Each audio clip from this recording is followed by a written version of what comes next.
was around late October when I first started noticing something was off with my apartment's basement storage unit, and it only got worse from there. My name is Austin Murphy, and at the time, I was living in a large, older apartment building in Madison, Wisconsin. I lived on the third floor of a brick building that had been around since the 70s. It wasn't anything fancy, but it was affordable and close to where I worked. One of the perks of the building was that every tenant got a free storage space in the basement. The basement was exactly what you would expect from an old apartment building. It was poorly lit, always felt about 10 degrees colder than the rest of the building, and smelled like dust and damp concrete. The storage area was separated off from the laundry room down a long, narrow hallway. The units themselves weren't actual rooms. They were just floor-to-ceiling cages made of thick wire mesh and wooden framing. You couldn't really see perfectly into them unless you stood right up against the wire. But they weren't exactly private either. I was assigned unit number 42, which was all the way at the very end of the row. When I moved in, I bought a heavy-duty combination padlock, threw all my out-of-season clothes, old college textbooks, and holiday decorations in there, and basically forgot about it.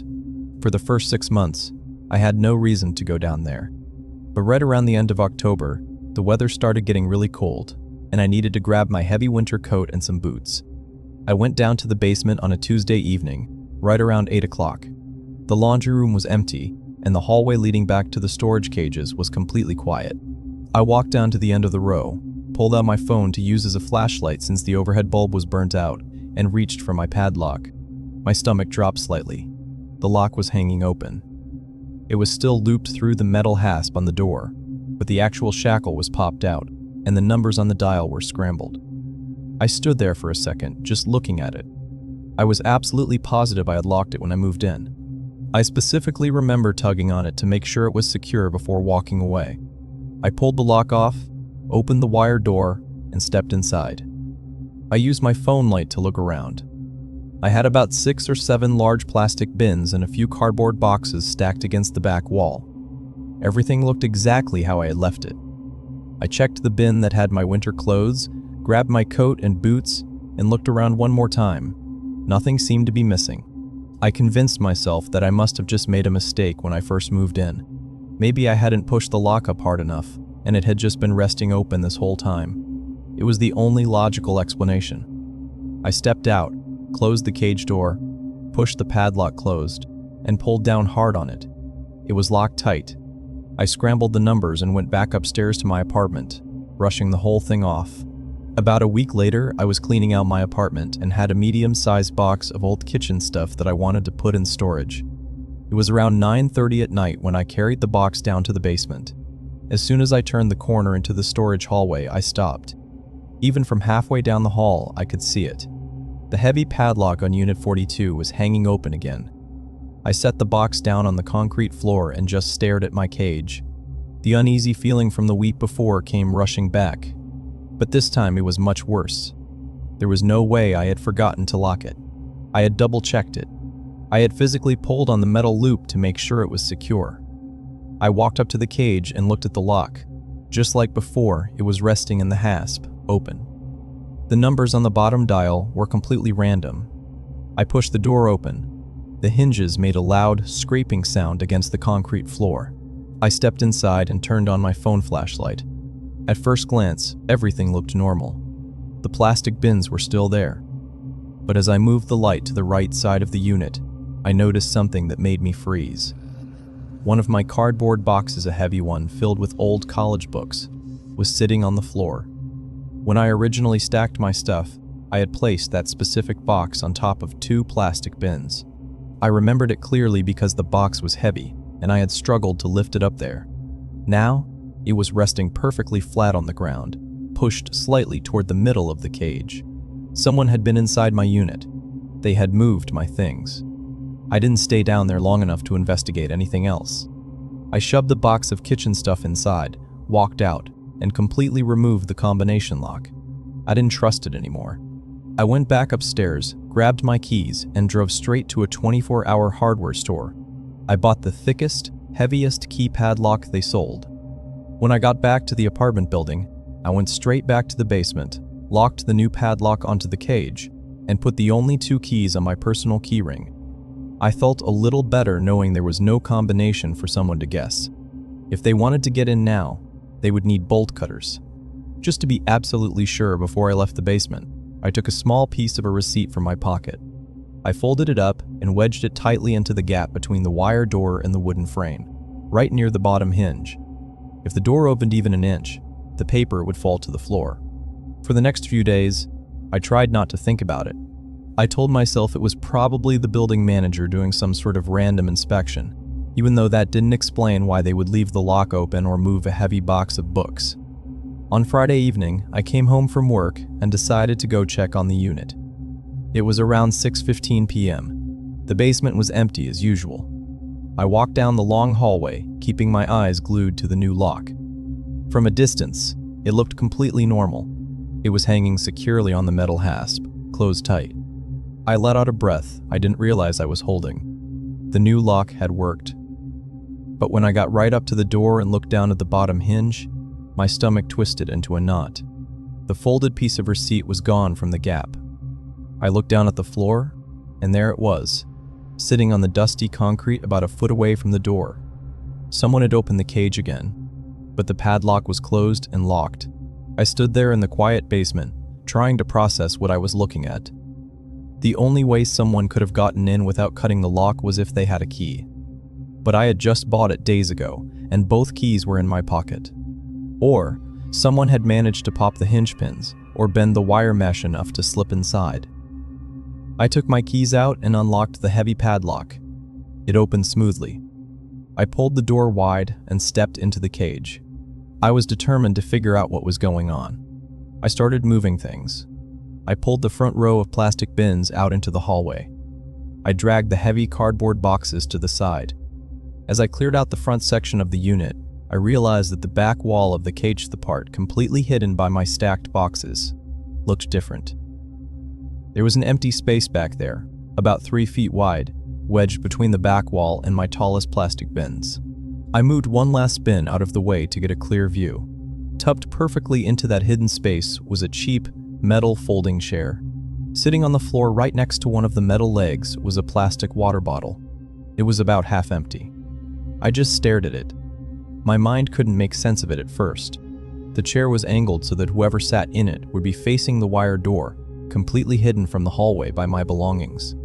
Someone hadn't just been breaking in to steal my things. They had been breaking in to sit inside my locked cage. I felt sick. The air in the basement suddenly felt suffocating. I didn't know how long that chair had been there, or how many hours someone had spent sitting in the dark, hidden behind my winter clothes and old books. I didn't even bother putting my boxes back inside.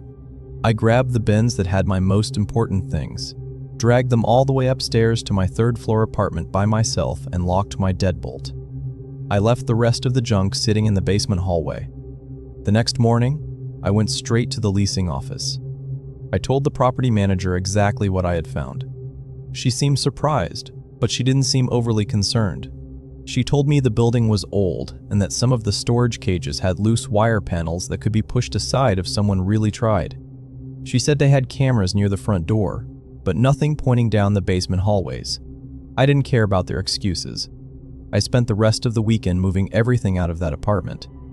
I broke my lease and stayed on a friend's couch until I found a new place. I never went back to that basement. For about a month, things went back to normal. I got settled into a new apartment across town, a place that didn't have a basement storage area at all. I started to relax, thinking the whole situation was behind me. Then, yesterday afternoon, I went to check my mail at the new place. Inside my mailbox was a small, unmarked padded envelope. There was no return address. My name and new address were printed on the front in plain, black marker. I took it upstairs, set it on my kitchen counter, and carefully cut the top open with a pair of scissors. I tipped the envelope over. A small silver pocket watch slid out onto the counter. It was a cheap, broken watch I had bought at a flea market years ago.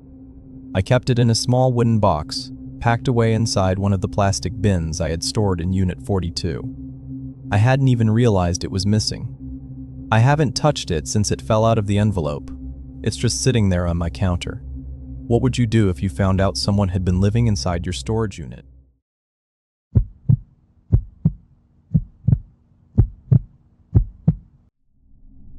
When I first arrived at my newly purchased home in Pennsylvania, I didn't think anything of it, but looking back, that was my first mistake. I'm Nicholas Walker. I had just bought a modest, single-story ranch house in a quiet, older suburb just outside of Philadelphia. I had spent the last 5 years living in cramped, noisy apartment buildings, so finally having my own property and no shared walls felt like a massive accomplishment. The house was built in the late 60s, but the previous owners had taken good care of it. The main floor was simple, with a small living room, a bedroom, a guest room, and a long kitchen that led out to a backyard patio. Right off the side of the kitchen was a heavy, solid wood door. It led down to the house's unfinished basement. I didn't really use the basement for much, aside from doing laundry. It was a large, open space with rough concrete walls and a cold concrete floor that always seemed to be covered in a fine layer of gray dust. There were no windows down there, just a few bare light bulbs hanging from the exposed wooden joists of the ceiling. The kitchen door had a standard keyed entry knob on it. You locked it from the kitchen side using a key, but if you were standing on the basement stairs, you could just turn the knob and it would unlock automatically to let you out. Living alone in a house for the first time made me naturally cautious about security. Every night before I went to bed, I made sure the front door, the back patio door, and the basement door were all securely locked. It was a Tuesday evening when I first noticed something was out of place. I had just gotten home from work around 6 o'clock. I set my keys down on the kitchen counter, took my jacket off, and walked over to the refrigerator to grab a bottle of water. As I closed the fridge, I looked across the room at the basement door. The brass knob was turned so the lock cylinder was vertical. It was unlocked. I stood there for a second, feeling slightly confused. I walked over, grabbed the handle, and gave it a twist. The door clicked and pushed open about an inch. I felt a brief drop in my stomach. I was absolutely positive I had locked it before leaving for work that morning. I pulled the door shut, took my house key off my ring, and turned the lock until I heard the heavy click of the mechanism locking into place. I immediately blamed myself.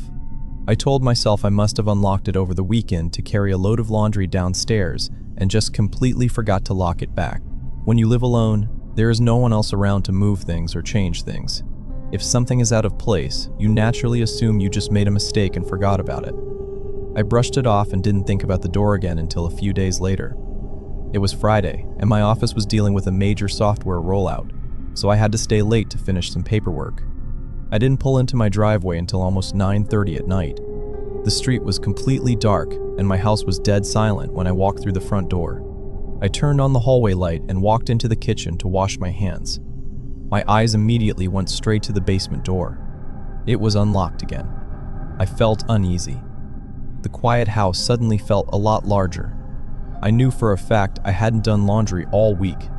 I hadn't even opened that door since Tuesday evening when I stood there and locked it myself. I stood in the middle of my kitchen, staring at the brass knob, trying to find a logical explanation. If the door was locked from the kitchen side, the only way it could be unlocked was if I used my key, or if someone turned the knob from the basement side. I pulled open the top kitchen drawer and took out a heavy metal flashlight. I walked over to the door, turned the handle, and pulled it open. I reached around the corner and flipped the light switch. The old wooden stairs groaned slightly under my weight as I slowly walked down. I stood at the bottom of the steps and shined my flashlight across the dark basement, letting the beam cut through the shadows. Everything looked completely normal. The bare concrete walls were untouched. The washing machine and dryer were sitting exactly where they always were. There was no one down there. I walked back upstairs, locked the door tight, and spent the next 20 minutes checking every window lock on the ground floor. Everything was secure. I needed to know if I was just losing my mind or being forgetful. On Monday morning, right before I left for work, I stood in the kitchen and deliberately locked the basement door. I then took my phone out and took a clear, bright picture of the lock in the horizontal, locked position. I worked my normal shift and came home around 5:30 p.m. I walked straight into the kitchen and checked the door. It was still locked. I breathed a sigh of relief, figuring the whole thing had just been my own absent-mindedness. But on Wednesday, I got stuck at the office for another late project. I locked the door in the morning, took another picture, and drove to work. I didn't get home until almost 10 o'clock at night. I unlocked my front door, walked down the hallway, and turned on the kitchen light. The basement door was unlocked. I pulled my phone out of my pocket and looked at the picture I had taken 12 hours earlier. The lock was horizontal. Now, it was turned perfectly vertical. There was no denying it anymore. The pattern was right in front of me, and it was impossible to ignore. The door was only being unlocked on the days I worked late. I didn't call the police right away because I didn't know what I was supposed to tell them. My exterior doors were all locked. Nothing in my house was missing. I needed to see what was actually down there first.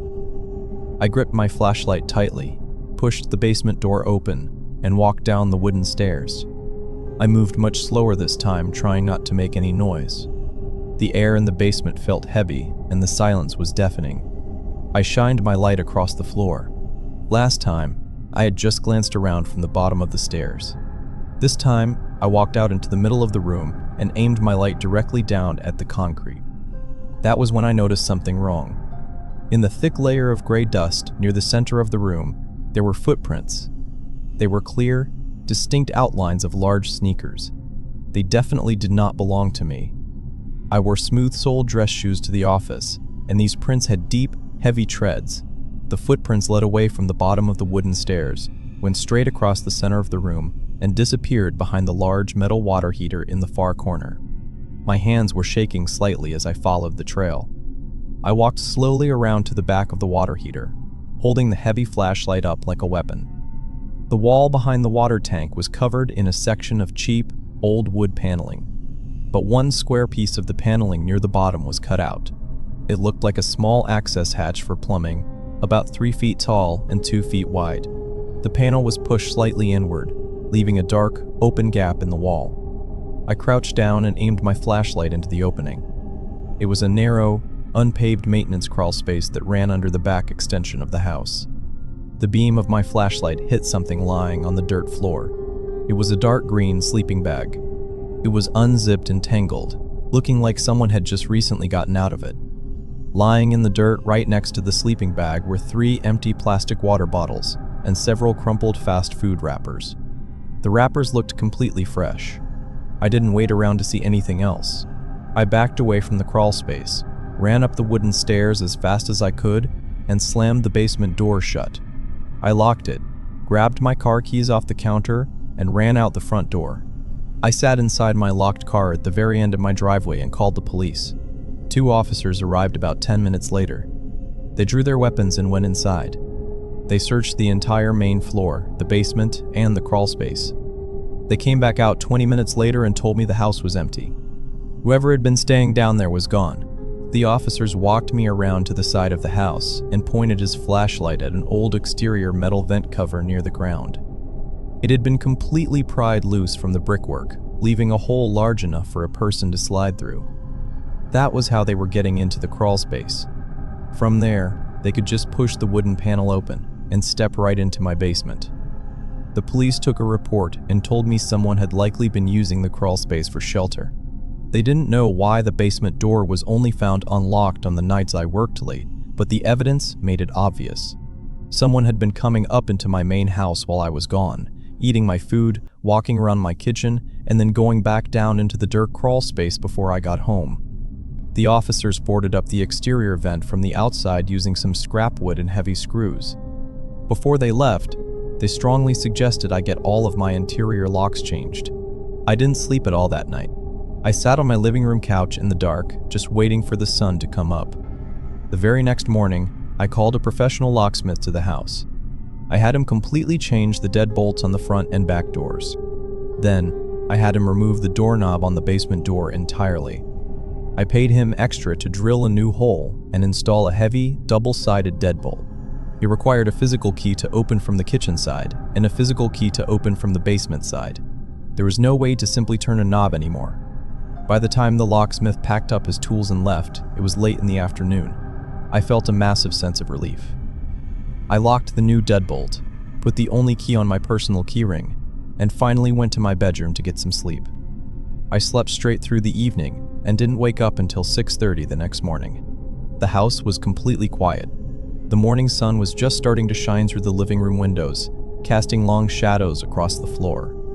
I got out of bed and walked down the hallway into the kitchen to start the coffee maker. I was exhausted, but for the first time in weeks, my mind felt clear. I walked past the kitchen counter and stopped.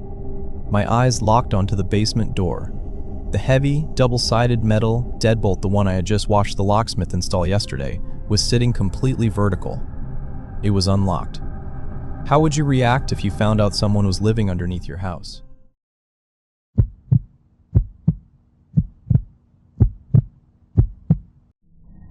I had been to the basement of my duplex plenty of times before, and nothing ever happened until that night. My name is Sean Bradley. A few years ago, I was living in Portland, Oregon. I rented the ground floor of an older 2-story duplex in a quiet, tree-lined neighborhood. The house was built in the 1930s, so it had a lot of character, but it also came with a lot of drafts and creaking floors. The upstairs unit was rented by a guy in his 50s who worked long hours and mostly kept to himself. We rarely crossed paths. One of the main reasons I took the apartment was because it included access to a large, shared basement. The basement was accessed through a heavy wooden door on the side of the house, which had a standard key deadbolt. Inside, a steep flight of concrete stairs led down into a massive, unfinished space. The basement was roughly divided in half by a row of thick wooden support pillars. My neighbor used his side to store a few cardboard boxes, but he hardly ever went down there. I used my side as a small workshop. I had set up a heavy wooden workbench against the far wall and installed a tall wooden shelving unit right next to it. I kept all my tools down there. I had a lot of them, neatly organized in different cases and boxes. My most used items were kept in a heavy red metal toolbox that always sat right on the middle shelf, easy to grab. Things were completely normal for the first 6 months. Then, on a Tuesday evening in early November, the pattern started. I was working on a small repair project in my kitchen and needed my socket set. I grabbed my keys, walked down my front door, and went around to the side of the house. I unlocked the heavy wooden door, flipped on the overhead light switch, and walked down the concrete steps. The basement was cold and smelled like damp earth, which was normal for Portland in the fall. I walked over to my shelving unit and reached out for the red metal toolbox. My hand just hit empty air. I stopped and stared at the shelf. The toolbox was completely gone. I checked the shelf above it, the shelf below it, and the floor around the workbench. It wasn't anywhere. I felt a brief wave of confusion. I lived alone, and I was incredibly meticulous about putting my tools back exactly where they belonged. I didn't take that toolbox upstairs, and I certainly didn't leave it in my car. I walked over to the other side of the basement to see if my upstairs neighbor had borrowed it without asking. His side was completely undisturbed. I went back up the stairs and checked the exterior door. The deadbolt was fully functional. There were no signs of forced entry. The door frame was completely intact. I eventually just assumed that either I had somehow left the door unlocked the last time I was down there, and someone had slipped in and grabbed the most obvious thing they could carry, or my neighbor had a key and took it without telling me. I knocked on his door later that evening, but he swore he hadn't been in the basement in months. I wrote it off as a frustrating loss, bought a cheap replacement set of sockets, and moved on. Exactly 2 weeks later, I was doing some cleaning and needed to grab a push broom from the basement. It was around 8 o'clock on a Thursday night. I unlocked a side door, walked down the steps, and pulled the string to turn on the single bare bulb over my workbench. My stomach dropped. Sitting perfectly in the center of the middle shelf was my heavy, red metal toolbox. It was in the exact spot it had been missing from 14 days ago. I stood in the center of the basement, just staring at it. The air in the room suddenly felt incredibly still. I slowly walked over to the shelf and looked closer. The box was definitely mine, but it looked different. The bright red paint was covered in a thick, crusty layer of dried gray mud. There were deep, jagged scratches gouged into the metal lid, like it had been dragged across rocks or concrete. I reached out and popped the metal latches open. The hinges made a stiff, grinding noise. I looked inside. All of my tools were still there, but they were ruined. The wrenches were coated in the same dried dirt, and the rubber handles of my screwdrivers were chewed up and peeling. Someone hadn't just stolen my tools to pawn them. They had taken them, used them for something rough and destructive, and then brought them back. And somehow, they had gotten back into the locked basement to put them exactly where they found them.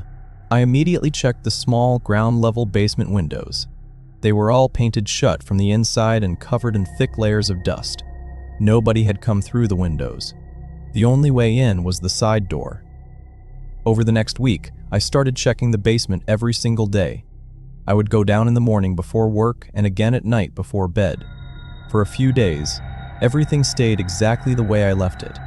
Then, on a Monday morning, I noticed my heavy yellow tape measure was missing from the corner of the workbench.